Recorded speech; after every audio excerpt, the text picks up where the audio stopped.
नमस्कार दोस्तों, स्वागत है आपका स्टडी फॉर सिविल सर्विसेज में। वीडियो को पूरा देखिए। कोई भी आपका फीडबैक है, कोई सजेशन है, तुरंत वीडियो में कमेंट करके जरूर बताइए। अच्छा लगे तो वीडियो लाइक जरूर कर लीजिए और ऐसे वीडियो लगातार फ्री में पाने के लिए चैनल को तुरंत सब्सक्राइब कर लीजिए और बेल आइकन को जरूर टैप कर लीजिए ताकि आगे भी सारे वीडियो आपको मिलते रहे। यूट्यूब में फॉलो करते हैं तो प्लीज ये वाला फ्री टेलीग्राम चैनल जरूर ज्वाइन कर लीजिएगा। सारे नोटिफिकेशन, सारे अपडेट यहीं पे आते हैं, ध्यान रखिएगा। स्टडी फॉर सिविल सर्विसेज का कोई भी पेड ग्रुप अगर आपको ज्वाइन करना है तो सिर्फ 856480560660897523864455 यही नंबर है हमारे, सिर्फ जहां पे कॉल या व्हाट्सएप कर सकते हैं।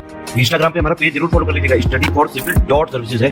ट्विटर पे हमको जरूर फॉलो कर लीजिएगा, @studyforcivils है। सारे क्वेश्चन अटेम्प्ट करिए और स्कोर अपना तुरंत कमेंट करके बताइए।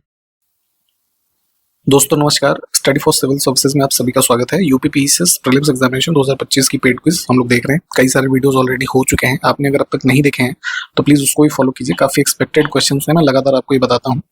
यहाँ पे हम अगला वीडियो स्टार्ट करेंगे। आज के फर्स्ट क्वेश्चन के साथ दोनों ही भाषाओं में क्वेश्चन अवेलेबल है, हिंदी और इंग्लिश। जिसमें आप कंफर्टेबल हैं उसको फॉलो कीजिए।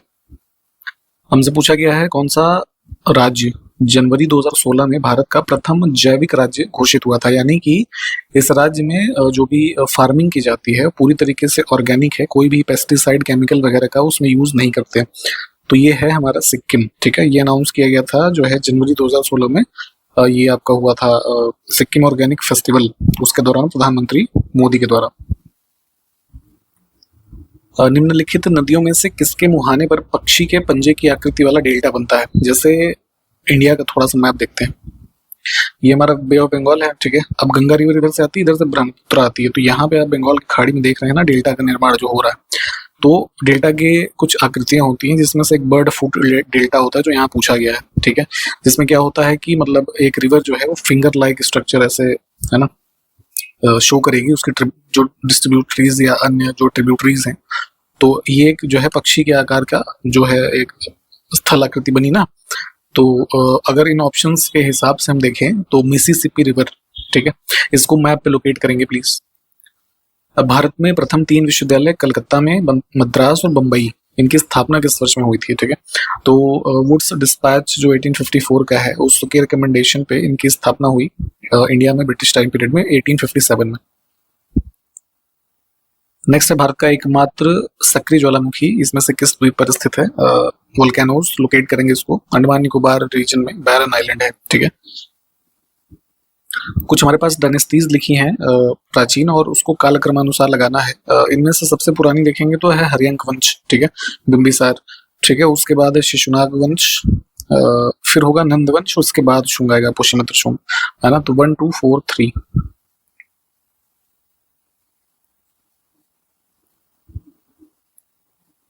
नेक्स्ट है धोसी हिल, किस राज्य में स्थित है? पहाड़ी है, बेसिकली बॉर्डर पे है हरियाणा और राजस्थान के।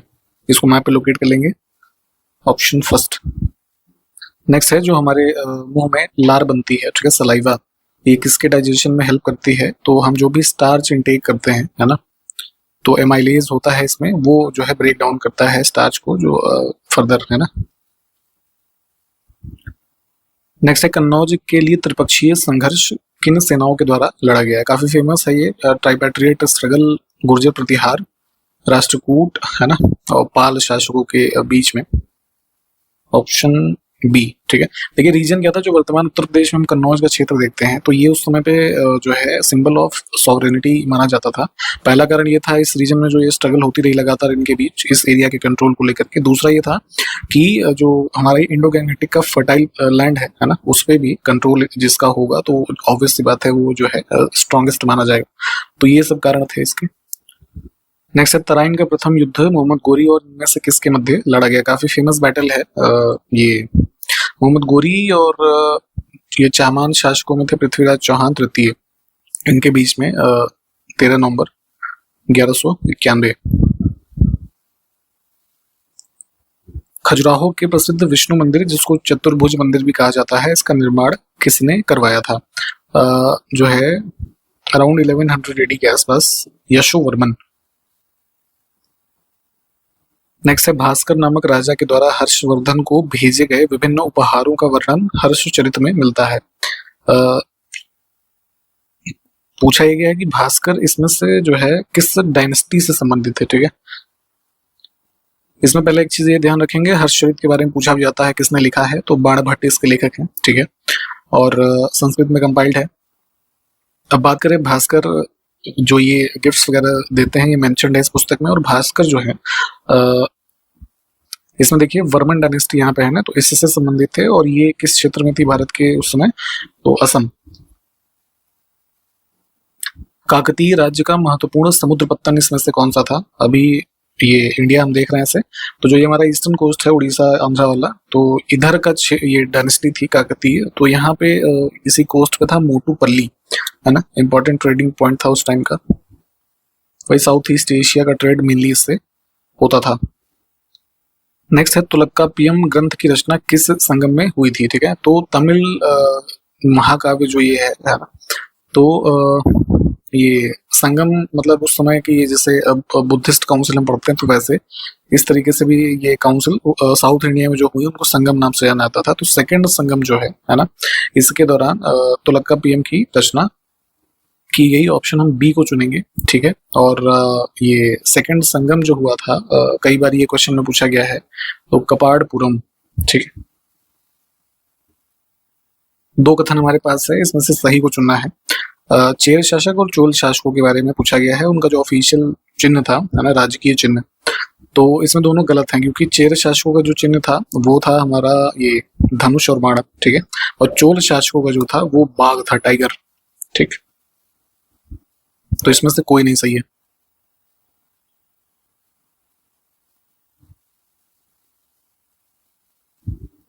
नेक्स्ट है शिल्पाधिकारम, जो एक पोएम है बेसिकली, है ना, तमिल। तो इसमें किस नदी की स्तुति की गई है? साउदर्न जो है रीजन की कृति है ये, तो ध्यान यहाँ से थोड़ा लगा सकते हैं कि कावेरी नदी जो है इसका मेंशन है इसमें। और किसके द्वारा इसको लिखा गया, तो इलंगो अडिगल, ये नाम भी ध्यान रखिएगा, इंपॉर्टेंट है। नेक्स्ट है सारनाथ स्तंभ में बने 4 पशुओं के नाम बताने हैं। सारनाथ पिल्लर, जिसको कि हम लॉयन कैपिटल ऑफ अशोका भी कहते हैं, है ना, तो उसको थोड़ा सर्च करके इमेज देख लीजिएगा, वहां से आपको ये एग्जैक्टली दिख भी जाएगा, है ना। उसमें शेर है ना, आपका एलिफेंट, एक बैल और हॉर्स, है ना, ये 4 चीजें। तो किस ऑप्शन में है ये? सी। कौन सा पर्वत हिमालय श्रृंखला का अंग नहीं है? तो नॉर्थ इंडिया में हिमालयाज में काराकोरम, धौलाधर, हिंदुकुश, इसको सबको लोकेट भी कीजिए मैप पे। अरावली तो इधर है ना, वेस्ट इंडिया में, राजस्थान, हरियाणा, ये सब। विश्व की कुछ प्रमुख पर्वत श्रृंखलाएं हैं, उसको मैच करना है, 3 ही है ना। हिमालय जो है आपको पता ही है एशिया, एंडीज जो है northern American, sorry southern American region में है, ठीक है, इसको भी मैप पे लोकेट करेंगे। और रॉकी जो है वो उत्तरी अमेरिका में है, ठीक है। तो CAB।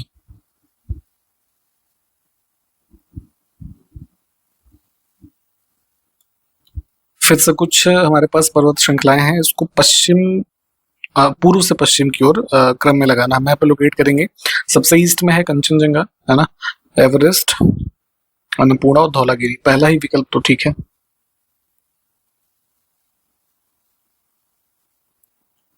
इसमें से कौन सी पर्वत श्रृंखला फ्रांस और स्पेन के बीच एक प्राकृतिक सीमा बनाती है? इसको भी मैप पे लोकेट करना है। फ्रांस और स्पेन के बीच पायरेनीज माउंटेन रेंज, ठीक। नेक्स्ट है माउंट पेड्रो, कहाँ पर स्थित है? ये हाईएस्ट पीक है यहाँ की, श्रीलंका की। 3 पेयर हमारे पास है, उसमें से सुमेलित को चुनना है। रामसर कन्वेंशन, जैसे हम ये वेटलैंड्स हमारे जो इम्पोर्टेंट हैं, है ना, भारत में या विश्व भर में, ठीक है, तो ये इससे कंजर्वेशन से संबंधित है, ठीक है। बॉन कन्वेंशन माइग्रेटरी बर्ड्स से संबंधित है। ओजोन लेयर के प्रोटेक्शन से वियना कन्वेंशन, तीनों ही ठीक है। ऑप्शन डी को चुनेंगे। आपसे क्वेश्चन यहाँ पे है कि तीनों जो कन्वेंशन हैं किस वर्ष में लाए गए, इसको कमेंट करके बताइएगा। ये सब चीजें बताई गई हैं आपको। नेक्स्ट है खतरनाक अपशिष्ट पदार्थों के सीमा पार स्थानांतरण और नियंत्रण और इन पदार्थों के डिस्पोजल या निपटारे से संबंधित एक कन्वेंशन है, बेसल कन्वेंशन, ठीक है। तो ये बेसिकली अडॉप्ट हुआ था 1989 में, ठीक है, और इफेक्टिव है 1992 से। युद्ध में जैविक और रासायनिक हथियारों के उपयोग पर प्रतिबंध करने वाले जिनेवा प्रोटोकॉल पर किस वर्ष हस्ताक्षर किया गया? जैसे सेकेंड वर्ल्ड वॉर की बात करें, है ना, ये 1915 के बाद की जो टाइम पीरियड है, उसमें देखेंगे मस्टर्ड गैस वगैरह काफी हैजार्डस, एक कह सकते हैं जैविक हथियार है, इन सबका यूज किया गया, जिसमें बहुत सारे लोगों की जान गई। तो इसी के चलते जब वर्ल्ड वॉर खत्म हुआ हमारा, तो क्या नाम है, ये कन्वेंशन जो पूछा गया ना, जिनेवा कन्वेंशन प्रोटोकॉल, इसको अपनाया गया जून 1925। नेक्स्ट है मानव स्वास्थ्य और पर्यावरण को स्थायी जैविक प्रदूषकों से बचाने के लिए स्टॉकहोम कन्वेंशन किस वर्ष लागू किया गया। ठीक है, पीओपीज के बारे में अलग से वैसे पढ़ भी लीजिएगा। और ये जो हमारा कन्वेंशन है इसको अडॉप्ट किया गया था वर्ष 2001 में। ठीक है, और ये इफेक्टिव है 2004 से।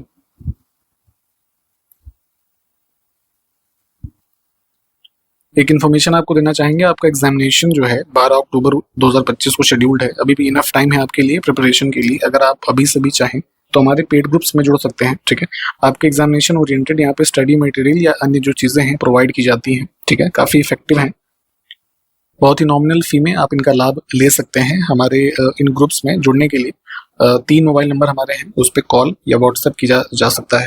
इस वीडियो के डिस्क्रिप्शन बॉक्स में डिटेल्स हैं, या फिर इंट्रोडक्शन वाला पार्ट जो है स्टार्टिंग में, वहाँ पे भी नंबर बताए जाएंगे, आप उस पर कॉल या व्हाट्सएप कर सकते हैं। आपके डाउट एंड डिस्कशंस की सुविधा भी इन ग्रुप्स में अवेलेबल है, या टेस्ट सीरीज या पेड क्विज आप जो ये देख रहे हैं, क्योंकि प्रैक्टिस करनी भी बहुत जरूरी है। इसके अलावा आप किसी अन्य एग्जाम जैसे आरओ एआरओ जो अभी एग्जामिनेशन होने वाला है, या फिर यूकेपीएससी, बीपीएससी, इन सब परीक्षाओं की भी तैयारी कर रहे हैं, तो इन सब के भी ग्रुप्स आप अलग से ले सकते हैं। इन 3 नंबरों पे ही आपको सारी इन्फॉर्मेशन दी जाएगी।